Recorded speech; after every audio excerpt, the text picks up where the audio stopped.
Olá, bem-vindo ao canal. Meu nome é Veloso Júnior. Se você ainda não é inscrito no canal, faça sua inscrição. Se inscreva no canal e vamos participar juntos desses conteúdos que nós estamos colocando aqui neste canal. Olha, nós decidimos o livro que nós vamos seguir, qual o norte que nós vamos seguir para falar sobre o final do mundo. O mundo vai se acabar? Quando ele vai se acabar? Qual o norte que nós vamos seguir? Então nós vimos alguns profetas, né? Nós vimos algumas situações que são colocadas e decidimos que não é o melhor caminho para que nós sigamos, é a Bíblia, a palavra de Deus, né? Então, a gente vai hoje apresentar esse livro, falar sobre esse livro e ver por que ele merece esse crédito, porque nós vamos seguir esse rumo. O que é que esse livro tem de tão especial e nas suas profecias que nós podemos segui-lo, né? Que nós podemos ter certeza de que estamos num caminho seguro, para ter um conhecimento mais ou menos das questões futuras, do que vai acontecer lá no final dos tempos, né? Então, que bom que você está aqui. Eu quero também aproveitar essa oportunidade para agradecer. Nosso canal teve um crescimento esse final de semana de 100% de inscritos, né? Dobrou o número. Então, não é um número grande, mas foi um crescimento bom, maravilhoso. Então, eu quero agradecer e também mandar os meus parabéns para minha nora, a Lohana, que completou mais um ano de vida. Que Deus abençoe e que vocês sejam muito felizes e que Deus lhe dê muitos e muitos anos de vida. Queridos, vamos ver o livro que a gente vai seguir. O livro é a Bíblia, que é o livro básico dos cristãos, não é? A Bíblia é um livro que, além de ser o norte para os cristãos, eles influenciam muitas outras religiões. Algumas religiões, outras religiões, elas são influenciadas pela Bíblia, né? E a Bíblia, eu quero apresentar a você, a Bíblia é esse livro aqui é a Bíblia, a Bíblia Sagrada, a Palavra de Deus, e eu queria que você visse por que esse livro é tão importante. E hoje nós temos vários tipos de Bíblia, né? Essa que eu mostrei a vocês aqui já é outra Bíblia, a Bíblia de aplicação pessoal. Nós temos também a Bíblia na ordem cronológica, ou seja, os acontecimentos da Bíblia aqui numa ordem cronológica, não na ordem que você encontra geralmente nas outras Bíblias, mas uma ordem cronológica. Então nós temos também a Bíblia da mulher, a Bíblia em letra grande, a Bíblia pequena, a Bíblia em letra pequena e tal, vários tipos de Bíblia, né? E muito usual hoje, muito usada é a Bíblia no iPad, no iPhone, nos celulares, né? Então temos vários tipos, com várias versões, são várias versões que esse livro tem, que a Bíblia tem. E o que esse livro ele tem, olha, ele foi escrito há mais ou menos 3.500 anos, né, antes de Cristo. Nós temos, para a gente entender mais ou menos, e você ter um entendimento melhor, a gente fala 3.500 AC. O que é AC? Antes de Cristo. Quando a gente fala AD, a gente está falando Anno Domini, que é o ano em que Jesus Cristo teve aqui na Terra. A gente vai ver mais sobre esse Jesus Cristo. Então, depois nós temos DC, que é depois de Cristo. Essa Bíblia, esse livro, ele influenciou, e esse Jesus, ele influenciou tanto a humanidade que hoje nós estamos no ano 2025 DC. Então, é marcado na maioria dos países do mundo 2025. 2025 de quê? O que é esse 2025 depois de Cristo? Então, para você ver como esse livro ele tem uma influência maravilhosa e como ele impactou a história do mundo, né? Então, esse livro, nós vamos encontrar esse livro com ele tem mais ou menos 40 autores, 40 homens de Deus, inspirados por Deus, é assim que se diz, e que se fala, e que se acredita, fizeram essa Bíblia. A Bíblia, ela é um livro escrito por homens de Deus. E a gente vai entender também uma coisa que é importante saber, que a Bíblia, ela não é um livro psicografado, ou seja, que aqueles autores, eles fechavam os olhos, começavam a escrever e depois não sei o que, acordei, eu escrevi. Não, não é um livro psicografado, é um livro que foi escrito por autores e pessoas, no seu bom senso, seu raciocínio, inspirados por Deus.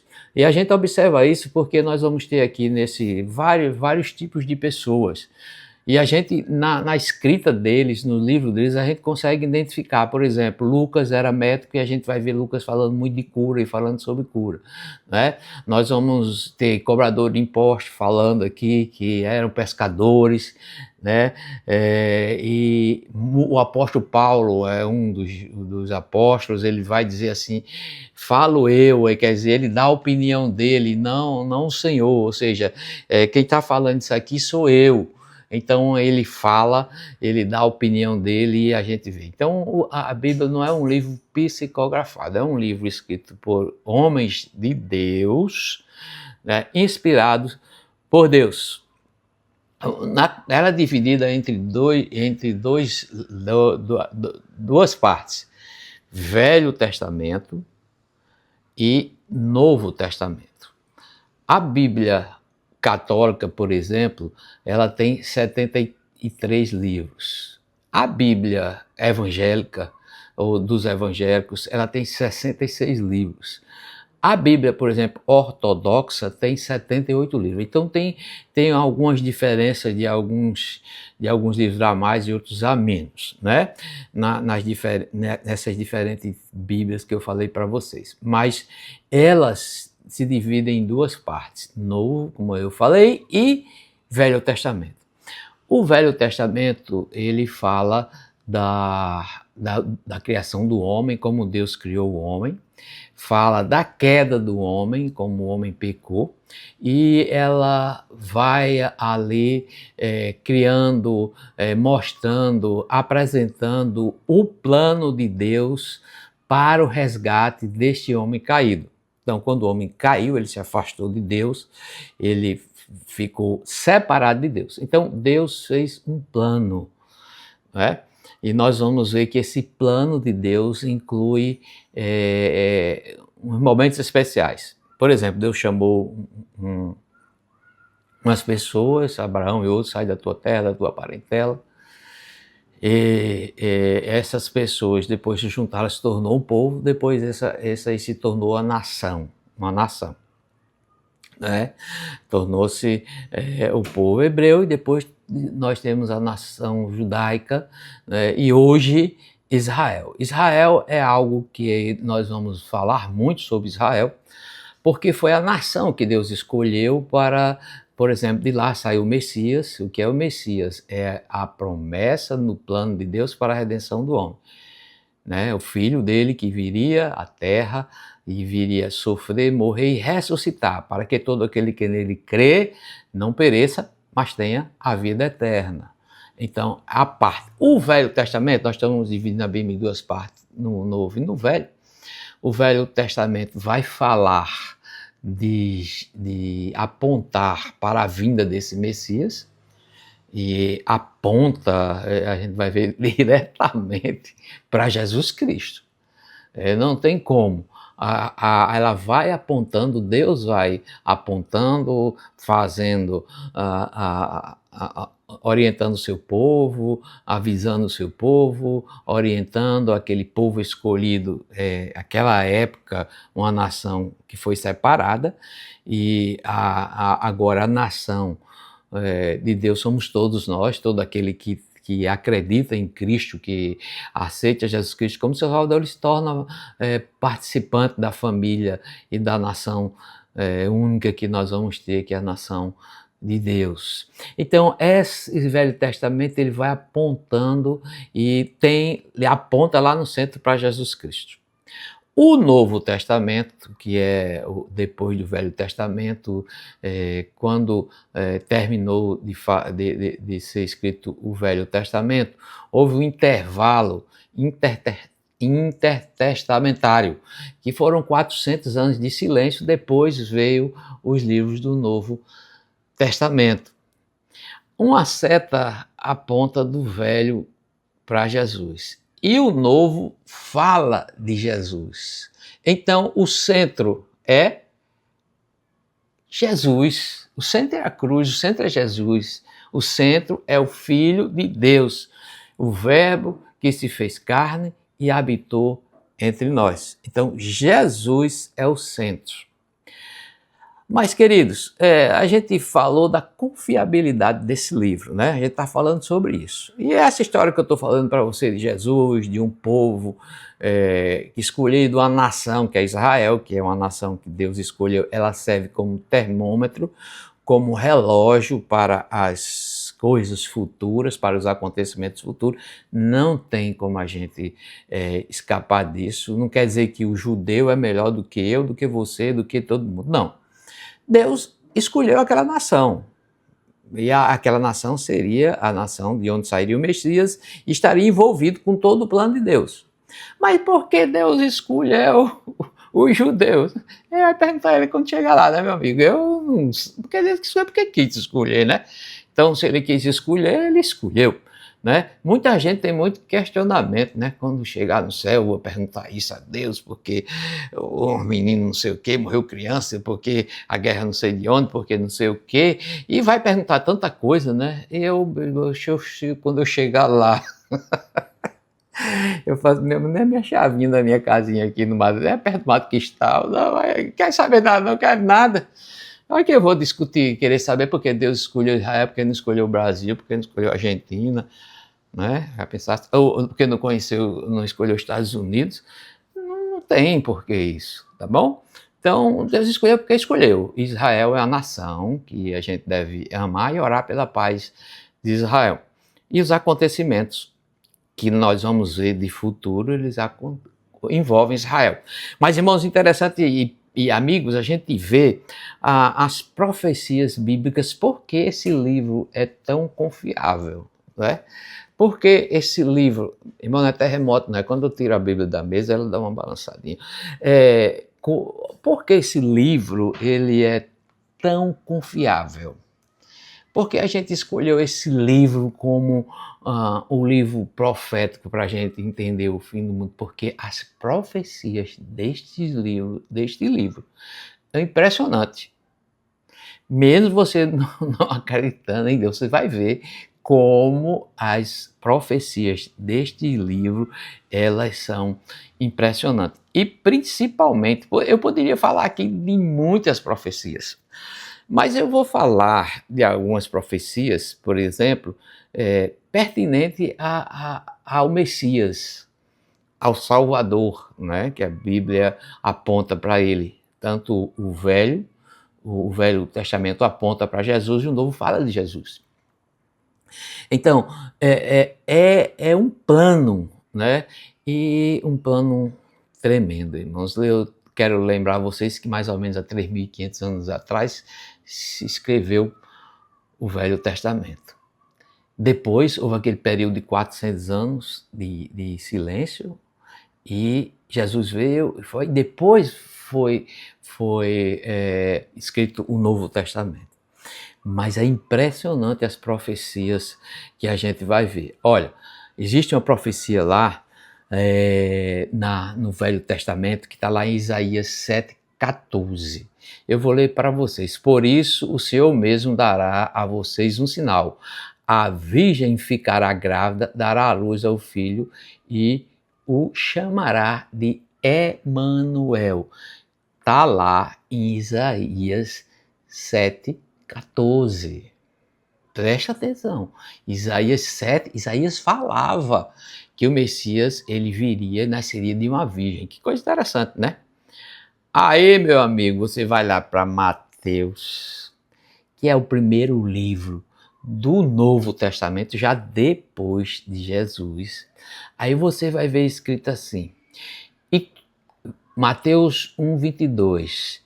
Tudo isso aconteceu para que se cumprisse o que o Senhor dissera pelo profeta. Lembra? Deus disse ao profeta. 1:23. A virgem ficará grávida e dará à luz um filho, e o chamarão de Emanuel, que significa Deus conosco. Então, Jesus Cristo, o nosso Salvador, nasceria de uma virgem, e foi a Virgem Maria, como estava descrito lá no Antigo Testamento.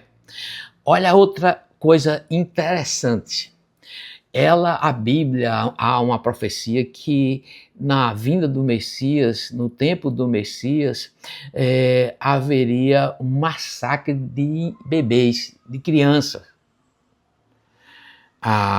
Falava sobre isso, a Bíblia relatava sobre isso lá em Jeremias, no Antigo Testamento, meu amigo. Ele diz assim: e assim diz o Senhor, houve uma voz em Ramá, lamentação e amargo choro.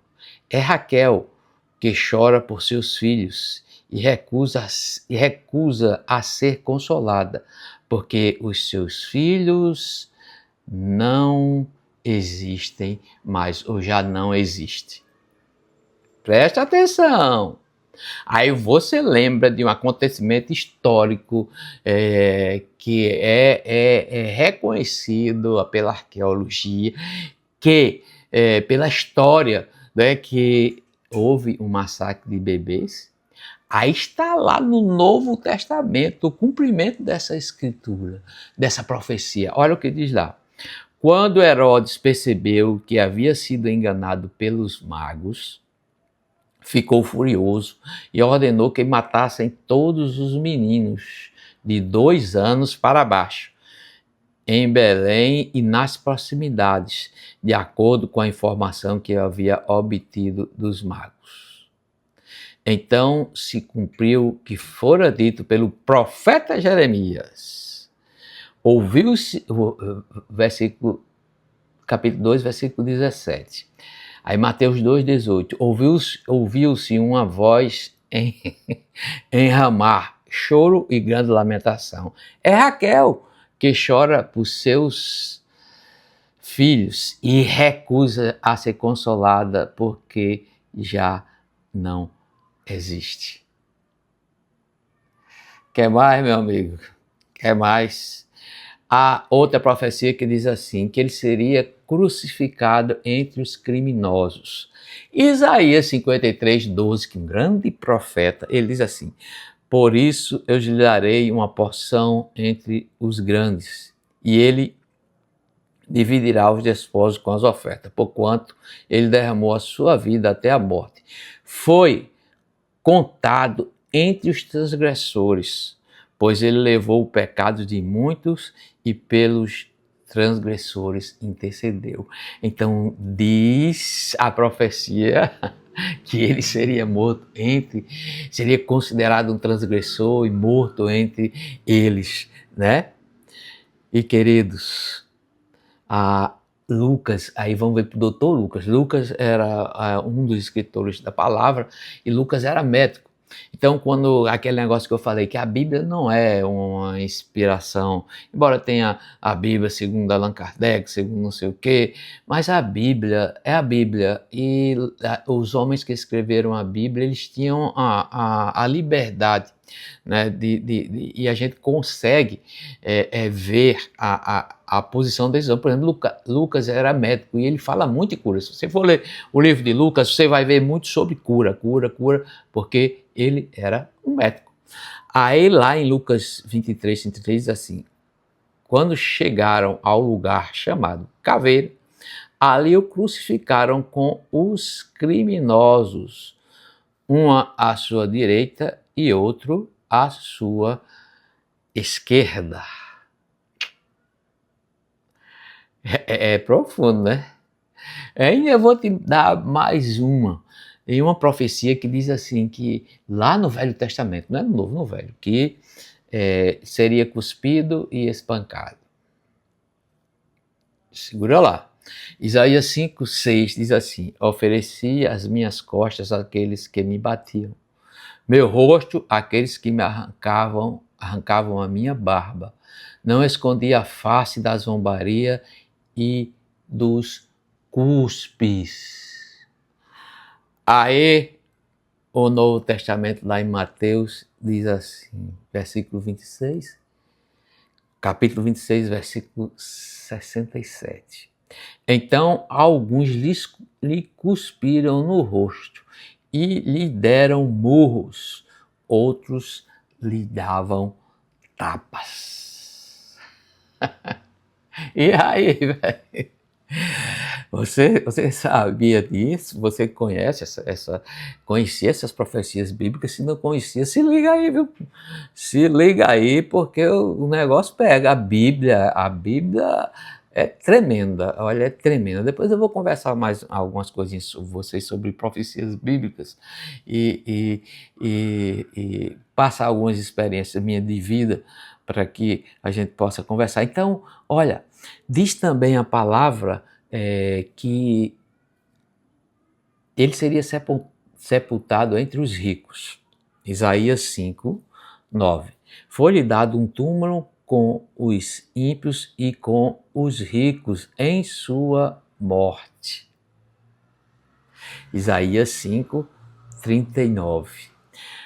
Aí vamos para o Novo Testamento, lá em Mateus 27:57. Ao cair da tarde, chegou um homem rico de Arimateia, chamado José, que se tornara discípulo de Jesus, e dirigindo-se a Pilatos, pediu o corpo de Jesus, e Pilatos ordenou que fosse entregue. Então Jesus, ele foi enterrado num túmulo no meio dos ricos, como dizia a profecia, como falavam as profecias. Tá vendo, pessoal? Isso não é Nostradamus, Menos-Stradamus, não sei o quê, os maias, não sei o quê. Não, aqui não erra, não. Aqui é profecia se cumprir em cima de profecia. É profundo demais, o livro é profundo e inerrante. A palavra de Deus, ela não erra. Gostou do livro que a gente vai seguir? É pesado. Aquelas pessoas que não entenderam ainda essa filosofia, é bom prestar atenção. Eu gostaria que você não só entendesse o que vai acontecer no futuro, mas que você pudesse ter um encontro real com Jesus Cristo, que ele está diretamente ligado às coisas. E ele quer dar a mim, a você, uma possibilidade de evitar certos constrangimentos e certos sofrimentos que não precisamos passar. Por quê? Porque Deus amou o mundo, nosso Deus, soberano Deus, amou o mundo de tal maneira que deu o seu único filho, seu filho unigênito, para que todo aquele que nele crê não pereça, mas tenha a vida eterna. Gostou, meu amigo?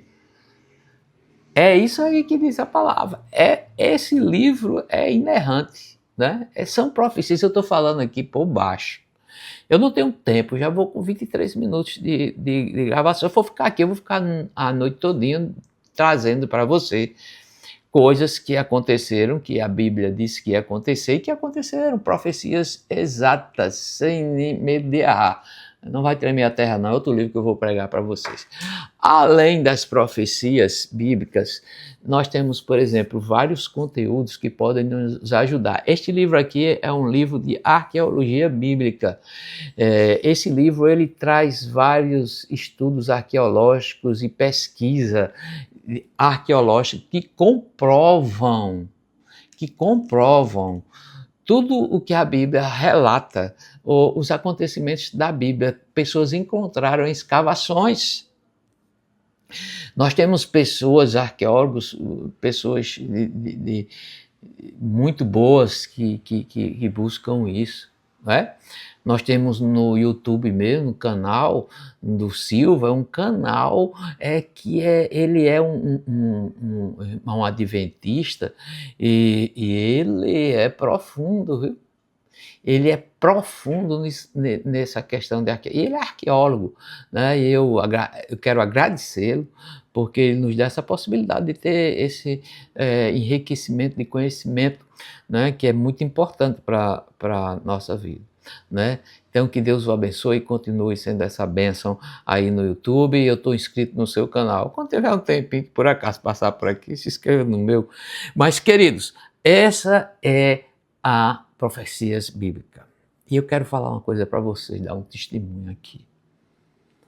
Olha, eu nasci e fui criado num lar evangélico, então eu frequentava muito igreja, e algo que eu sempre gostei na minha vida, algo que me atraía, era história. Eu acho que eu tenho algum problema assim como é TH, HTTH, sei lá o que é o meu nome, desse negócio aí que é a moda hoje. Eu não sei se eu tenho alguma coisa de autista, mas um déficit de atenção. Então, para mim, é muito difícil eu pegar algo para ler o conteúdo, porque quando eu começo a ler, daqui a uns 15 minutos, 20, eu começo a mente já vai em outro lugar, eu já salto dali.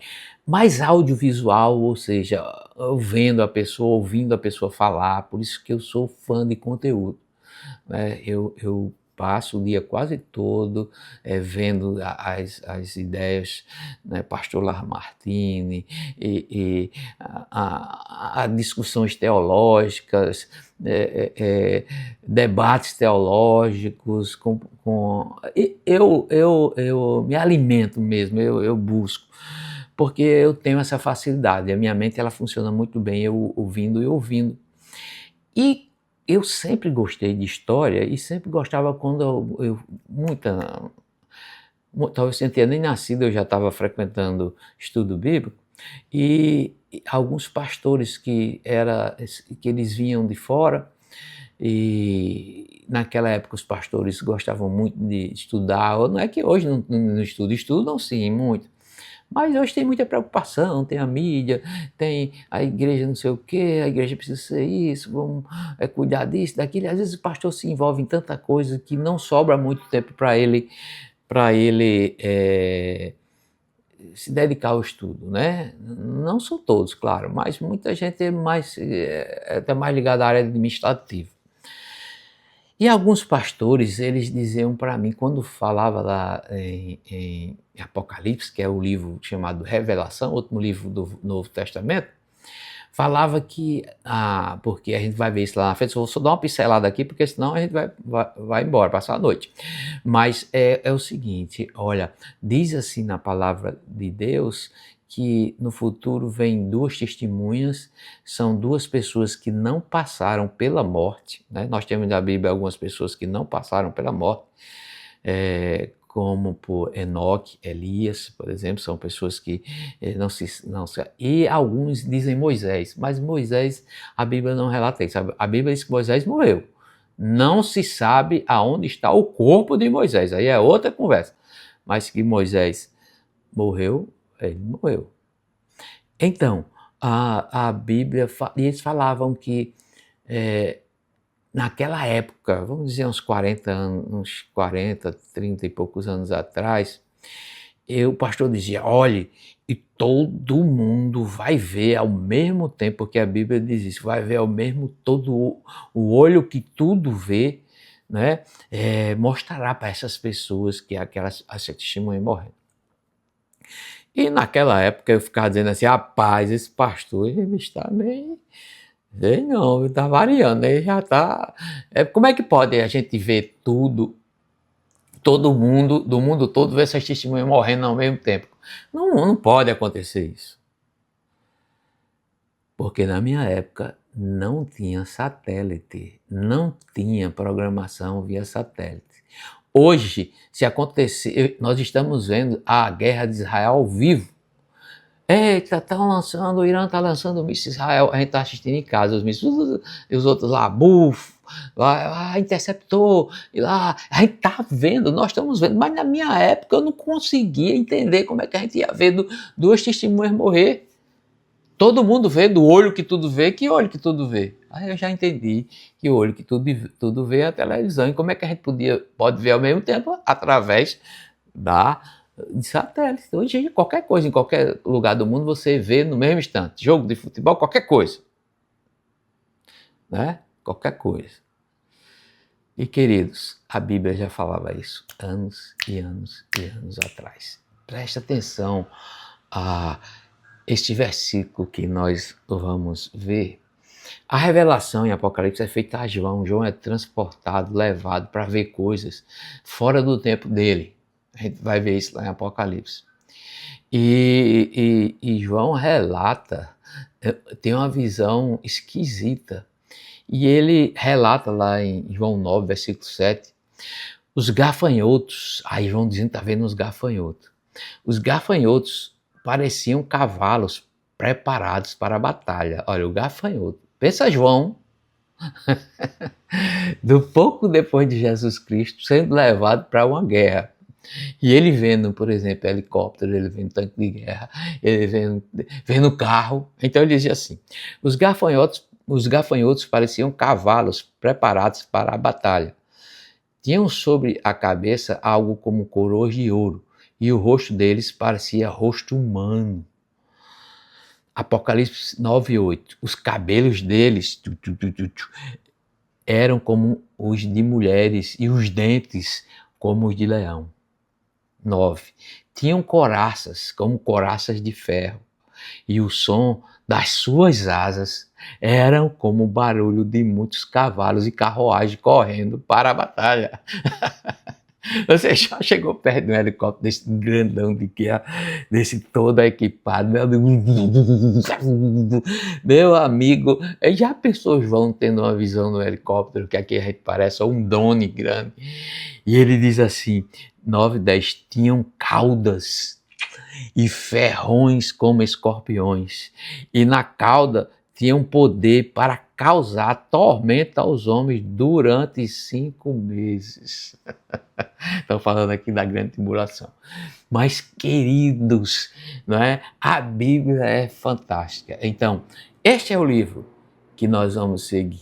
Este é o livro que nós vamos ver juntos. Este é o livro que é confiável para que nós possamos ver. Que Deus nos abençoe, que bom ter você aqui mais uma vez nesse conteúdo, que você possa ter aprendido e visto alguma coisa que tenha impactado o seu coração. E eu quero dizer a você também, no próximo estudo, que nós falarmos sobre escatologia, nós estaremos vendo as 70 semanas de Daniel. E eu quero dizer a você que nós estamos perto, ou na última semana de Daniel. Que Deus nos abençoe, que Deus fale aos nossos corações. Obrigado por estar conosco.